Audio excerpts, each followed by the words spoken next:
India voice, आपकी सोच, आपकी आवाज।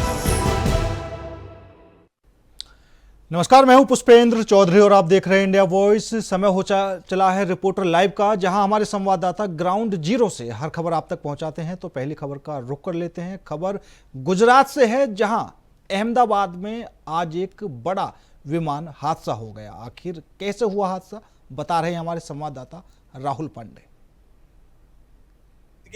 जहाँ पे अहमदाबाद में जो प्लेन क्रैश हुआ है एयर इंडिया का, उसके जस्ट पीछे आप देख सकते हैं कि यहाँ पे तमाम यहाँ पे दमकल और जो भी सुरक्षा कर्मी हैं, जो यहाँ पे जो राहत की जो टीमें हैं यहाँ पहुँची हुई हैं। तमाम यहाँ पे पुलिस के आला अधिकारी यहाँ पहुँच गए हैं और आर्मी के भी कुछ जवान हैं, और जो एयर इंडिया की जो फ्लाइट थी वहाँ से भी कुछ लोग आए हैं। लेकिन अभी तक आधिकारिक पुष्टि कोई भी इस पे आधिकारिक अभी बयान आया नहीं है कि कितने की मृत्यु हुई है। हालांकि एक खबर ये भी चल रही है कि जो गुजरात के जो पूर्व मुख्यमंत्री थे विजय रूपाणी, कहा जा रहा है कि ये इस फ्लाइट में थे। हालांकि हम इसकी पुष्टि नहीं अभी करते हैं। और तमाम यहाँ पे जितने भी इस प्लेन के अंदर में जितने भी यात्री थे, तमाम के तमाम इस प्लेन के क्रैश में भयानक मृत्यु हुई है।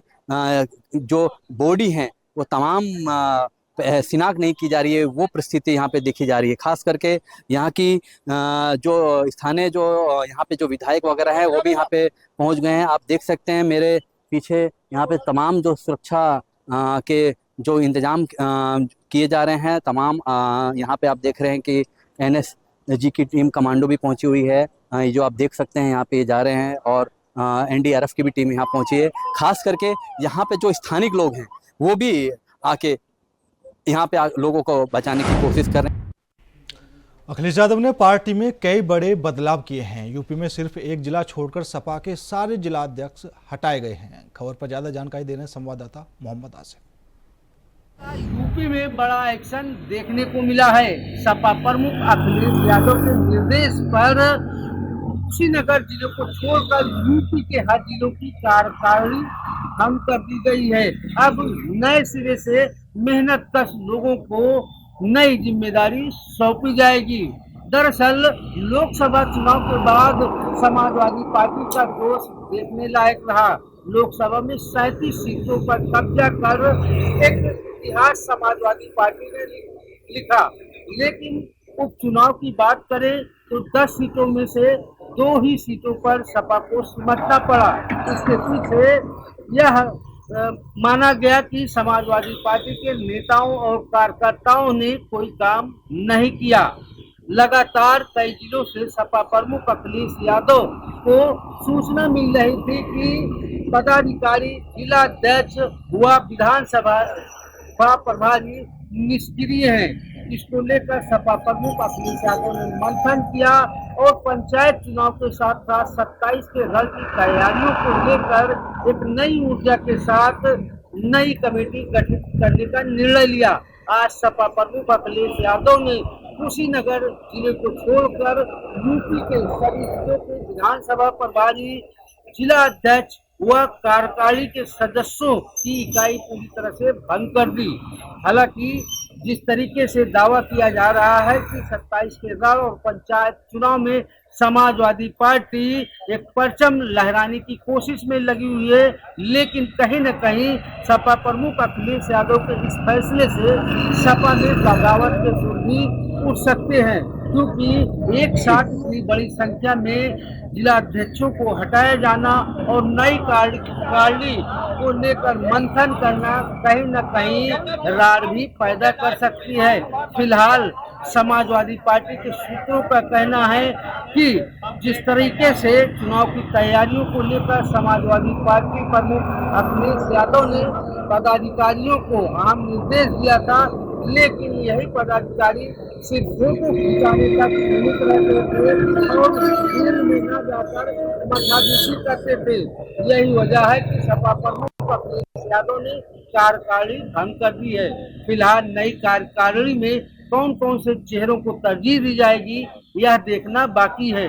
सहयोगी इसरार के साथ Asif Baig, India wise. UP में 9 पार्टियों को मिलाकर स्वामी प्रसाद मौर्य ने लोक मोर्चा का गठन किया है। अब सवाल उठता है कि इस मोर्चे का मुख्यमंत्री चेहरा आखिर कौन होगा। खबर पर ज्यादा जानकारी दे रहे हैं संवाददाता मोहम्मद आसिफ। इंडिया गठबंधन की तर्ज पर सपा के बागी स्वामी प्रसाद मौर्य ने 9 दलों को मिलाकर लोक मोर्चा का गठन किया है। इस मोर्चे का मुख्यमंत्री चेहरा स्वामी प्रसाद मौर्य होंगे। यह दल 27 के रण में चुनावी ताल ठोकेगी। सपा के बागी नेता स्वामी प्रसाद मौर्य ने आज 9 दलों को मिलाकर लोक मोर्चा का गठन किया। इसमें सभी दलों के राष्ट्रीय अध्यक्ष ने यह तय किया कि स्वामी प्रसाद मौर्य लोक मोर्चा के मुख्यमंत्री चेहरा होंगे। इस मौके पर स्वामी प्रसाद मौर्य ने तमाम दावे किए और विपक्षी दलों पर जमकर निशाना साधा। स्वामी प्रसाद मौर्य ने कहा कि 27 के रण में यह दल कमाल दिखाएगा। 27 के रण में लोक मोर्चा की सरकार बनेगी। स्वामी प्रसाद मौर्य ने बड़ा हमला बोलते हुए कहा कि बीजेपी सरकार में कानून व्यवस्था पूरी तरह से ध्वस्त हो चुकी है। यूपी में सजातीय नंगा नाच कर रहे हैं।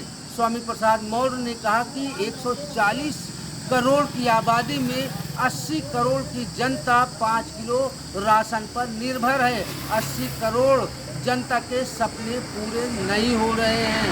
स्वामी प्रसाद मौर्य ने यह भी कहा कि जिस तरीके से बीजेपी सरकार लगातार बेरोजगारी रोक नहीं पा रही है, लगातार महंगाई बढ़ती जा रही है, इससे जनता पूरी तरह से त्रस्त हो चुका है। हालांकि स्वामी प्रसाद मौर्य ने 27 के रण को लेकर कई बड़े दावे भी किए। फिलहाल देखना यह होगा कि लोक मोर्चा 27 के रण में कितना दमदार प्रदर्शन करता है, क्योंकि चुनाव के पहले कई गठबंधन बनते हैं लेकिन चुनाव आते आते बिखर जाते हैं। फिलहाल लोक मोर्चा कहीं न कहीं समाजवादी पार्टी की टेंशन बढ़ाने वाला मोर्चा है, क्योंकि लोक मोर्चा पीडीए वोटरों पर अपने डोरे डालेगी। देखना यह होगा कि स्वामी प्रसाद मौर्य का यह प्लान कितना कारगर होता है। सहयोगी इसरार के साथ आसिफ बेग, इंडिया वॉइस का। खबर आगरा से है, जहां चेन स्नैचिंग की घटना में शामिल बदमाश से पुलिस की मुठभेड़ हो गई। इस मुठभेड़ में बदमाश घायल हुआ है या नहीं, खबर पर ज्यादा जानकारी दे रहे हैं संवाददाता सचिन। देश के जनपद हम आगरा से आपको बता रहे हैं, जहां पर आगरा पुलिस की बदमाशों के साथ लगातार मुठभेड़ दिखाई दे रही है। आपको बता दें, आगरा पुलिस का ऑपरेशन लंगड़ा जारी है। कहीं ना कहीं पूरा मामला थाना ताजगंज क्षेत्र का है, जहां पर चेकिंग के दौरान चेन स्नैचिंग बदमाश के साथ पुलिस की मुठभेड़ होगी। आपको बताना, थाना पर्यटन पुलिस और थाना ताजगंज पुलिस की देर रात्रि चेकिंग के दौरान एक बदमाश के साथ मुठभेड़ हो गई। आपको बता, मुखबिर खास की सूचना मिलते ही पुलिस ने चेकिंग शुरू कर दी, तो कहीं ना कहीं बदमाश के साथ मुठभेड़ हो गई। बाइक सवार बदमाश ने पुलिस पर फायरिंग कर दी, तो कहीं ना कहीं देखा जाए तो पुलिस की जवाबी फायरिंग में बदमाश बिक्की के पैर में गोली लगी और आगरा पुलिस ने जिला अस्पताल में इलाज के लिए भर्ती करा दिया। आपको बता दें, देर रात्रि का यह पूरा मामला है, जहां पर चेन स्नैचिंग एक बदमाश के साथ आगरा थाना ताजगंज पुलिस की मुठभेड़ हो गई। आपको बता दें, बदमाश बिक्की के पास एक तमंचा, 2 जिंदा कारतूस और चेन बरामद हुई है। आगरा से इंडिया वॉइस के लिए सचिन गुजर की रिपोर्ट। खबर श्रावस्ती से है, जहां जमीनी विवाद खूनी संघर्ष में तब्दील हो गया। इस विवाद में क्या कुछ हुआ है, बता रहे हैं संवाददाता घनश्याम चौरसिया। श्रावस्ती से एकौना थाना क्षेत्र के अंतर्गत खूनी संघर्ष देखने को मिला है। यहाँ पर जमीनी विवाद को लेकर 2 पक्षों में ईंटें और पत्थर चले, जिसमें से एक व्यक्ति की मौत हो गई मौके पे और कई लोग जख्मी हुए, जिनको जिला अस्पताल में ले जाकर इलाज कराया जा रहा है। मौके पर पुलिस और एसपी पहुंचे और जांच की कार्रवाई कर रहे हैं। दोनों पक्ष से पहरे लेने के बाद मुकदमा पंजीकृत की जा रही है और आगे वैधानिक कार्रवाई की जाएगी। गिरफ्तारी अभी किसी की नहीं हुई है। इंडिया वॉइस से दिनेश तिवारी। खबर सीतापुर से है, जहां अवैध अतिक्रमण पर प्रशासन का बुलडोजर चला है। खबर पर ज्यादा जानकारी दे रहे हैं संवाददाता नंद किशोर नाग। वाली क्षेत्र के चुंगी चौकी स्थित सब्जी मंडी में आज प्रशासन का बुलडोजर इस कदर गर्जा कि लोगों ने विरोध करना भी शुरू कर दिया है। बताया जा रहा है कि बीते कई वर्षों से लोगों के द्वारा अतिक्रमण कर दुकानें और मकान बना दिए गए थे, जिसका समय समय पर लोगों के द्वारा विरोध तो किया जा रहा था, लेकिन तहसील प्रशासन के द्वारा इस पर विशेष ध्यान नहीं दिया जा रहा था। लेकिन डीएम के आदेश पर आज तहसील प्रशासन ने पुलिस की मौजूदगी में बुलडोजर की कार्रवाई करते हुए अवैध अतिक्रमण को ध्वस्त कराया है। हालांकि इस अवैध अतिक्रमण को हटाने गई टीम से पिता पुत्र ने बहस तो की, हालांकि पुलिस की सख्ती को देख पिता पुत्र को हिरासत में ले लिया गया और कार्रवाई को निरंतर जारी रखा गया। अब देखने वाली बात होगी कि सीतापुर में भीड़ भाड़ वाले इलाकों में अवैध अतिक्रमण को किस प्रकार से हटाया जाएगा और लोगों को इस अतिक्रमण से कब तक मुक्ति मिलेगी। हालांकि प्रशासन की माने तो लगातार अतिक्रमण हटाने का अभियान चलाया जा रहा है। इस अभियान में आज तहसील प्रशासन के साथ में नगर पालिका प्रशासन और पुलिस के आला अधिकारी भी मौजूद रहे हैं। अब देखने वाली बात होगी सीतापुर कब तक अवैध अतिक्रमण मुक्त घोषित किया जाएगा। सीतापुर से इंडिया वॉइस के लिए नंद किशोर।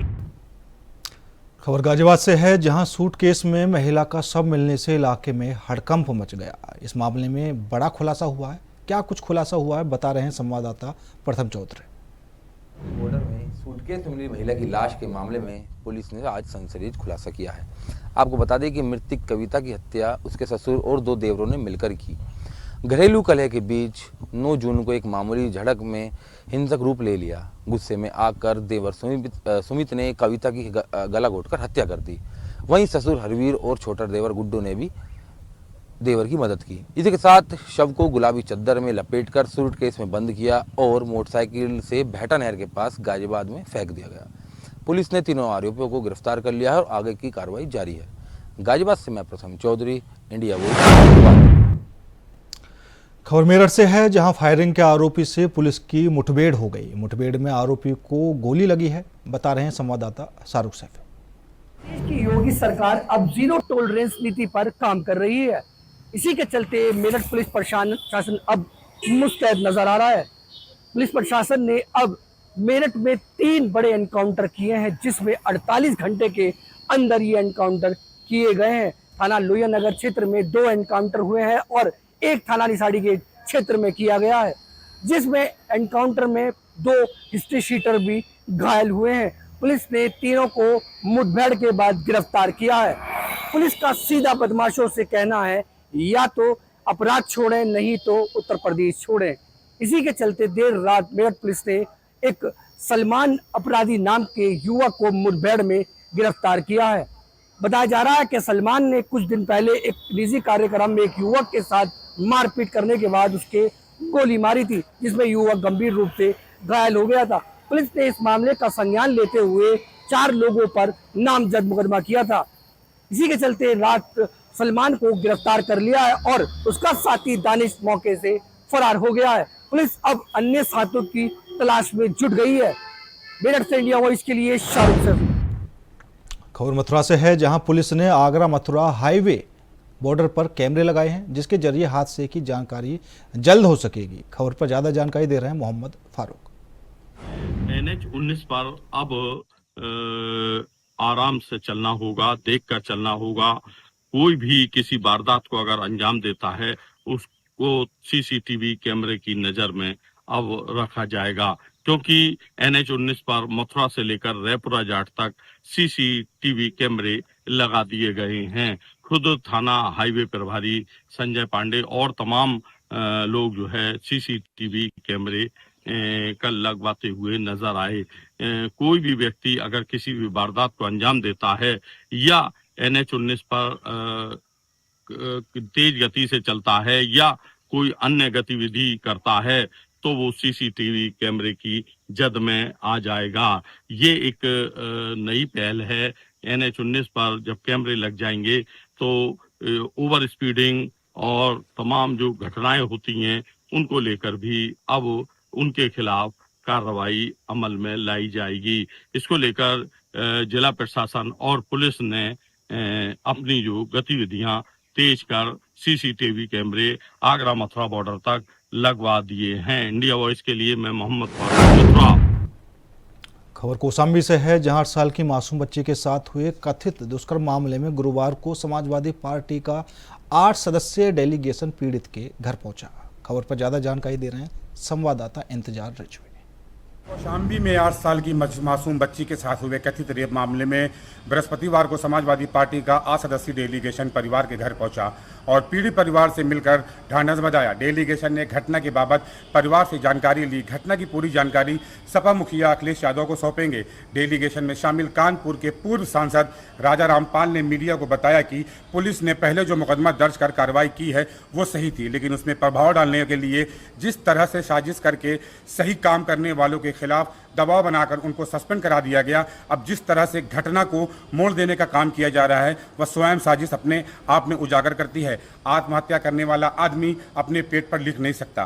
पीड़ित परिवार का कोई भी आदमी न तो गांव में था और न आसपास था, वो कैसे जहर खिला सकता है। न्याय नहीं मिला तो समाजवादी पार्टी आर पार की लड़ाई लड़ेगी। जो वास्तव में मुलजिम हैं उनको पॉक्सो एक्ट हटाकर उसको छोड़ा गया है। पुलिस से हम मांग करते हैं कि फर्जी फंसाए गए लोगों को उनको भी बिना शर्त छोड़ा जाए। इंतजार इज़ वी, इंडिया वाइज। खबर हापुड़ से है, जहां एक वीडियो वायरल हो रहा है जिसमें कुछ युवक रेलवे ट्रैक पर बाइक खड़ी कर उसके टायर में आग लगा रहे हैं। इसके बाद वह रील भी बना रहे हैं। खबर पर ज्यादा जानकारी दे रहे हैं संवाददाता शक्ति ठाकुर। इंडिया के आज के युग में युवाओं पर रील बनाने की सनक सवार है और इस सनक में युवक अपनी जान की बाजी लगाने पर भी गुरेज नहीं कर रहे हैं। ताज़ा मामला हापुड़ का है, जहां रेलवे ट्रैक पर 3 सनकी युवकों ने रील बनाई है जिसमें रेलवे ट्रैक पर बाइक को खड़ी कर उसके टायर में आग लगा दी गई है। वीडियो में आप देख सकते हैं किस तरीके से 3 सनकी युवक रेलवे ट्रैक में बाइक को खड़ी करते हैं और उसके बाद बाइक के टायर में आग लगाते हैं और इसकी रील बनाते हैं। आपको बता दें ये पूरा मामला मेरठ खुर्जा रेलवे लाइन का है। चांदशेर हाल्ट के पास का ये वीडियो बताया जा रहा है। वहीं सोशल मीडिया में ये वीडियो वायरल होने के बाद अब जीआरपी ने फफूंडा के रहने वाले तीनों युवक शहजाद, शहीर और तरुण को हिरासत में ले लिया है। वहीं बाइक को भी जीआरपी ने कब्जे में ले लिया है और तीनों युवकों पर अब मुकदमा दर्ज हो गया है और जीआरपी आगे की कार्रवाई में जुटी हुई है। तो कहीं ना कहीं आप भी रील बनाने की सनक में इतने मदहोश ना हो कि कानून को अपने हाथ में ले लें और उसके बाद पछतावा हो। कैमरामैन संजय कश्यप के साथ इंडिया वॉइस के लिए हापुड़ से शक्ति ठाकुर। इटावा में टप्पेबाजी की घटना को अंजाम देने वाले गिरोह का पुलिस ने पर्दाफाश किया है और 48 घंटे के अंदर अंतर्राज्यीय अभियुक्त को भी गिरफ्तार किया है। खबर पर ज्यादा जानकारी दे रही हैं संवाददाता वंदना यादव। पुलिस को मिली बड़ी सफलता, टप्पेबाजी की घटनाओं को अंजाम देने वाले गिरोह का किया पर्दाफाश। आपको बता दें कि कोतवाली थाना क्षेत्र अंतर्गत रहने वाली 2 सगी बहनों के साथ टप्पेबाजी की घटना को अंजाम दिया गया था, जिसका खुलासा आज इटावा एसएसपी ब्रजेश कुमार श्रीवास्तव द्वारा किया गया है। आपको बता दें कि ब्रजेश श्रीवास्तव द्वारा घटना का खुलासा करते हुए बताया गया है कि एक टप्पेबाजी करने वाला एक गिरोह है जो कि सवारी बनकर बस और ऑटो में ट्रैवल करते थे और फिर सवारियों का बैग आगे पीछे रखने के लिए बोलते थे। इसके बाद टप्पेबाजी की घटनाओं को अंजाम देते थे। इसी क्रम में कोतवाली थाना क्षेत्र अंतर्गत 2 सगी बहनों के साथ टप्पेबाजी की घटना को अंजाम दिया गया था और उनसे 5 लाख रुपए के आभूषण टप्पेबाजी के तहत चुराए गए थे। जिस गिरोह में से एक व्यक्ति को धूमनपुरा पुलिया के पास से कल गिरफ्तार किया गया है। इटावा से इंडिया वॉइस के लिए वंदना यादव। मथुरा के वृंदावन ठाकुर बाके बिहारी कॉरिडोर में परिवार बसाए जाएंगे। इसमें कितने फ्लैट हैं और कब तक तैयार हो जाएंगे, इस पर ज्यादा जानकारी देने हैं संवाददाता मोहम्मद फारूक। बिहारी मंदिर कॉरिडोर को लेकर अब जिला प्रशासन ने तैयारी कर ली है। जो 200 दुकानें और 278 मकान इसमें प्रभावित हो रहे हैं, उसको लिए जो है एमबीडीए ने भी तैयारी कर ली है। मथुरा वृंदावन विकास प्राधिकरण रुक्मणी बिहार में 350 फ्लैट विस्थापितों के लिए बनाकर देगा, ऐसा जो है जिला प्रशासन का कहना है। एमबीडीए के वीसी एसबी सिंह ने कहा है कि 350 फ्लैट एमबीडीए बनाएगा और उसमें जो है जो विस्थापित होंगे उनको जो है स्थान दिया जाएगा, उनको जगह दी जाएगी, उन फ्लैटों को दिया जाएगा और वृंदावन वासियों को किसी भी प्रकार की असुविधा नहीं होने दी जाएगी। हालांकि कॉरिडोर का निर्माण का कार्य अब तेज हो चला है और तमाम जो जमीन है जो अधिकृत होनी है उसकी नाप तौल शुरू हो गई है और वृंदावन कॉरिडोर का निर्माण भी संभवतः जल्दी शुरू हो जाएगा। इसको लेकर जिला प्रशासन और तमाम आला अधिकारी मीटिंग्स वगैरह कर रहे हैं और तमाम गोस्वामियों से सेवायतों से लगातार वार्ता भी कर रहे हैं। इंडिया वॉइस के लिए मैं मोहम्मद मथुरा। खबर बरेली से है, जहां किराए के मकान में रहने वाले एक सिपाही का शव उसी के घर में खून से लथपथ मिला है। इस रहस्यमय मौत का क्या राज है, बता रहे हैं संवाददाता अंकुर चौधरी। पर उस वक्त हड़कंप मच गया जब एक सिपाही की उसके घर में संदिग्ध हालत में डेड बॉडी प्राप्त हुई। दरअसल आपको बता दें, जो सिपाही है वो पिछले काफी लंबे समय से लाइन हाजिर चल रहा था, जिसके बाद उस सिपाही के साथ में उसकी पत्नी और उसकी बेटी भी साथ रह रही थी। फिलहाल उसकी डेड बॉडी मिलने के बाद से ही उसके बेटी और पत्नी घर से फरार है। फिलहाल पुलिस मौके जैसे ही पुलिस को इसकी सूचना मिलती है, पुलिस मौके पर पहुंचती है। मौके पर पहुंचने के बाद बॉडी का पंचनामा भरकर पोस्टमार्टम के लिए भेजती है। वहीं परिवार वालों से भी पुलिस छानबीन करने की कोशिश कर रही है। बरेली से इंडिया वॉइस के लिए अंकुर चौधरी। फिलहाल मेरे साथ रिपोर्टर लाइव में इतना ही। बाकी देश और दुनिया की तमाम खबरों के लिए देखते रहिए इंडिया वॉइस।